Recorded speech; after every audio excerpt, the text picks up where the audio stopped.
Assalamualaikum warahmatullahi wabarakatuh. Hai teman-teman, perkenalkan nama saya Anita Melendawati, NIM 856835383, Prodi Pendidikan Guru Sekolah Dasar Universitas Terbuka. Pada video praktikum ini saya akan melakukan praktikum tentang optik. Di dalam optik terdapat dua praktikum yang akan saya praktikum. Yang pertama adalah sifat cahaya, dan yang kedua adalah lensa cembung dan lensa ceplok. Alat dan bahan yang kita gunakan yaitu papan penyangga, dudukan untuk cermin, cermin cekung, cembung, cermin datar, celah cahaya, balok kaca, korek, lilin, layar, dan alat tulis. Ya baiklah, mari kita mulai praktikum yang pertama yaitu sifat cahaya. Di sini saya akan melakukan praktikum tentang pembiasan cahaya dan pemantulan cahaya. Baiklah, saya akan mulai pemantulan cahaya.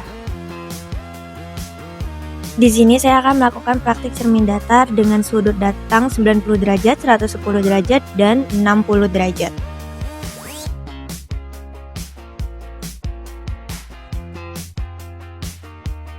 Pada percobaan pemantulan cahaya pada cermin datar dengan variasi sudut datang 90 derajat, 110 derajat, dan 60 derajat, diperoleh hasil bahwa berapapun sudut datang yang digunakan, sudut pantul yang dihasilkan selalu sama besar dengan sudut datangnya. Hal ini menunjukkan bahwa cermin datar selalu memantulkan cahaya secara teratur mengikuti hukum pemantulan.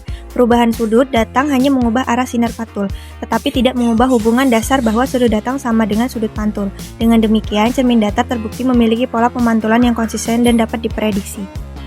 Kemudian, saya meletakkan sebuah lilin di depan cermin datar dan mengamati bayangannya selama saya menggeserkan di depan cermin datar tersebut.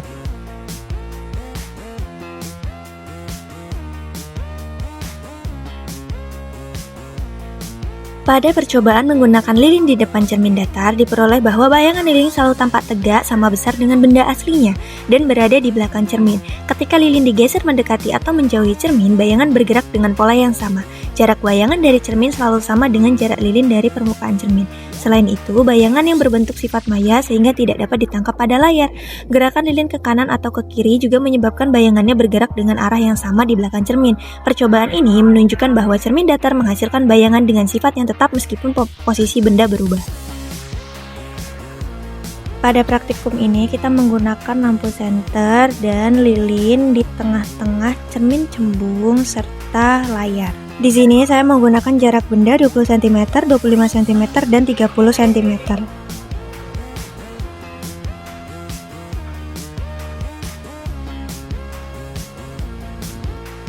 Berdasarkan menggunakan sumber cahaya dari senter yang diarahkan ke cermin cembung, kemudian diamati bayangan lilin di permukaan cermin, diperoleh bahwa cermin cembung selalu menghasilkan bayangan yang tegak, diperkecil, dan bersifat maya. Pada saat lilin diletakkan pada jarak 20 cm, 25 cm, dan 30 cm dari cermin, bayangannya tetap terlihat berada di belakang cermin dan tidak dapat ditangkap pada layar. Hal ini menunjukkan bahwa tidak peduli seberapa jauh lilin digeser, sifat bayangan pada cermin cembung tetap sama. Bayangan tidak pernah nyata sehingga layar tidak bisa menangkap bayangan tersebut. Selain itu, saat lilin dijauhkan dari cermin, bayangan tampak sedikit lebih kecil dan tampak sedikit masuk ke dalam cermin, namun tetap sifatnya maya. Perubahan jarak lilin hanya mempengaruhi posisi dan ukuran bayangan secara kecil, tetapi tidak mengubah karakteristik utama cermin cembung. Dengan demikian, percobaan ini menegaskan bahwa cermin cembung selalu menghasilkan bayangan yang tegak, maya, dan diperkecil terlepas dari jarak benda di depannya. Pada percobaan ini sama pada percobaan cermin cembung, yaitu menggunakan senter, kemudian lilin di tengah-tengah cermin cekung dan layar. Di sini saya akan menggunakan jarak benda 30 cm, 35 cm, dan 40 cm.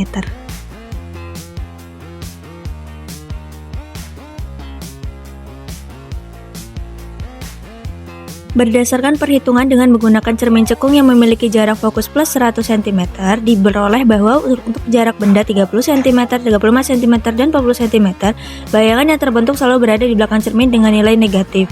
Hal ini menunjukkan bahwa bayangan bersifat maya, tegak, dan dibersibesar. Semakin jauh jarak benda dari cermin, jarak bayangan maya juga semakin bertambah besar nilainya.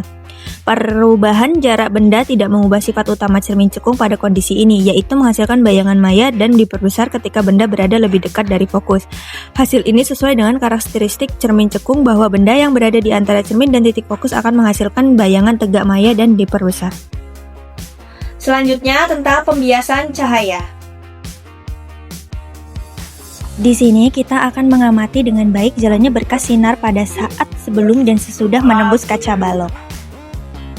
Pada percobaan pembiasan cahaya dengan balok kaca, berkas cahaya melewati celah kemudian masuk ke balok kaca terlihat membelok dari arah asalnya. Setelah keluar dari balok kaca, cahaya kembali berubah arah dan muncul di posisi yang bergeser pada layar.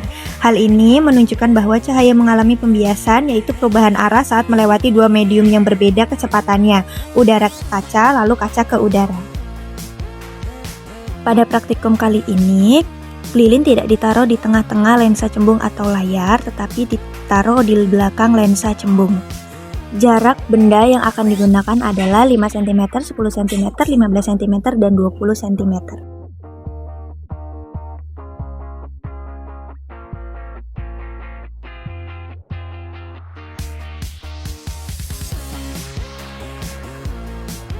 Pada percobaan pembiasan cahaya menggunakan lensa cembung dengan jarak benda 5, 10, 15, dan 20 cm diperoleh bahwa bayangan yang terbentuk selalu terbalik dan maya karena jarak bendanya berada lebih kecil dari fokus.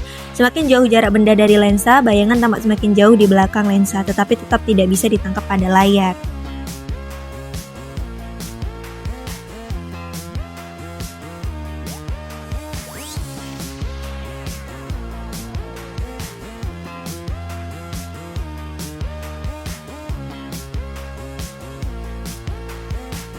Ketika lensa cembung didekatkan ke tulisan, bayangan terlihat lebih besar dan jelas, sedangkan saat dijauhkan, bayangan menjadi mengecil dan bisa tampak terbalik jika melewati titik fokus. Sementara itu, lensa cekung selalu menghasilkan bayangan tegak dan diperkecil. Saat didekatkan, tulisan terlihat sedikit lebih besar, dan ketika dijauhkan, bayangan menjadi semakin kecil.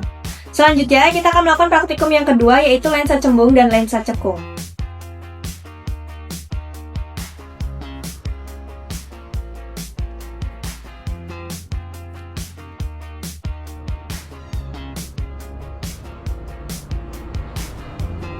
Lensa cembung dan cermin cekung sama-sama dapat membentuk bayangan yang membesar ketika benda berada dekat dengan titik fokus. Lensa cembung dapat menghasilkan bayangan tegak dan membesar jika benda sangat dekat, namun bisa menjadi terbalik jika benda dijauhkan. Sementara itu, cermin cekung menghasilkan bayangan membesar dan tegak saat benda dekat dengan cermin, tetapi ketika benda dijauhkan melewati titik fokus, bayangannya menjadi terbalik dan mengecil.